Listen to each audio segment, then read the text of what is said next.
All right, so let's chat. It's been a great year, guys. A great year, and it's just started. It has just started. All right. This is January. What day is today? January 16th. That's the day I'm recording this video. First of all, it feels like January is just taking too long to end, so I'm already a little annoyed about it. But it's been a great month, and I got some good news to share. Since mid-December, I've been talking to a bank, an international bank, which is the same bank where I receive my paycheck, and we've been discussing a partnership, and it finally worked. So as of today, I would say, I actually announced it a few days ago, but I'm sponsored by Husky. It's this huge bank called Husky by Nomad. Nomad is the actual bank. Husky was a middleman to transfer, to wire money from another countries to Brazil. So people that work from Brazil but providing services to other countries, Husky was always an option to receive money, to receive payment. Because if you receive payment through your traditional bank, you just pay a lot of fees. And let me use this opportunity, use it as a hook to tell you the difference between fee and tax. Because in Portuguese, what we call fee, in English we call something similar to tax. So there's a difference. So in English, when we are learning, we have this false relative. So many people, they call the fees, they call the taxes. So a fee is not a tax.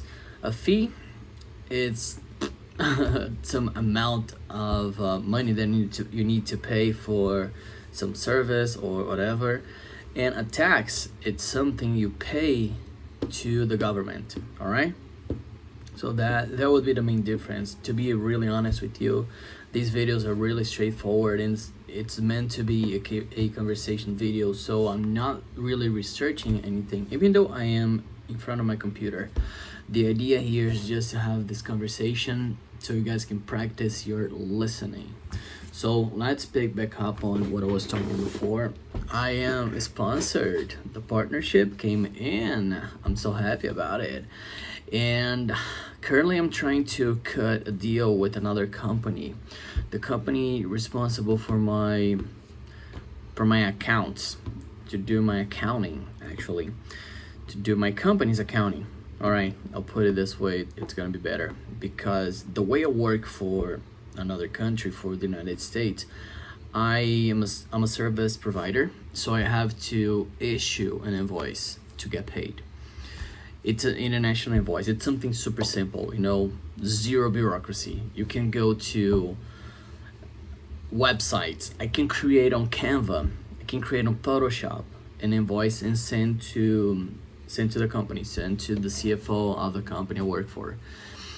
And in Brazil, the so-called invoice, we need to go through a specific website, login, password, and then it's really bureaucratic. And since I provide services for another country, I have to make sure, check mark that my service is an export. So I'm not providing service for Brazil. I am exporting my service. By that, I pay less taxes. In this case, taxes, all right? When I receive my money, it comes from the company. They send my money, my payment to Husky. Then there are fees, but the company pays the fees. So the transaction fees that we have, the company affords them. So I receive the same amount as my salary, which is great. We've never had this before. Before Husky, the previous provider was called Payoneer. Payoneer used to cut off 1% in taxes. Fees, there you go, everybody makes mistakes. They cut off 1% in fees, and the company didn't pay it. But with Husky, the company takes care of this. So my employer takes care of this. cool. So I always thought Husky was pretty cool. It's easy to use. The UI and UX and UI they have on their website, it's pretty intuitive, so it's cool. And when I learned that they have this Husky for Creators program, I got in touch with them through LinkedIn and I caught their attention. And here's the thing, you see me here on YouTube and you go to my channel and it's like, oh, this guy has not even 300 followers.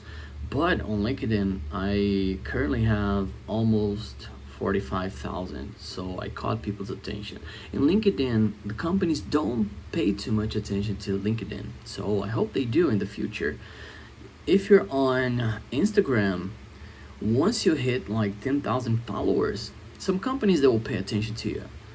On LinkedIn, no, they don't care about you. I have a friend that she cut her first deal with a company, her first sponsorship, when she had 60,000 followers, and that's a lot of people.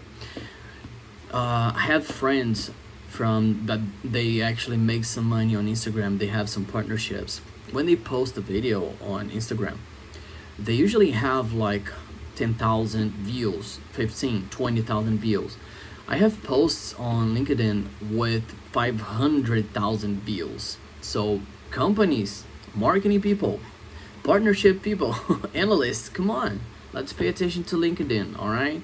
There are a lot of potential there. Let me show you the potential you guys have there. So just wanted to clear that out because there is some discrepancy. If you take a look at my followers here and then you see, all right, how can he get a deal with the company? That's because of LinkedIn. And I went after them, and then they saw, wow, yeah, this guy has potential. So thanks for chatting with me. Thanks for listening to me. I'll see you next time. All right. Bye, guys.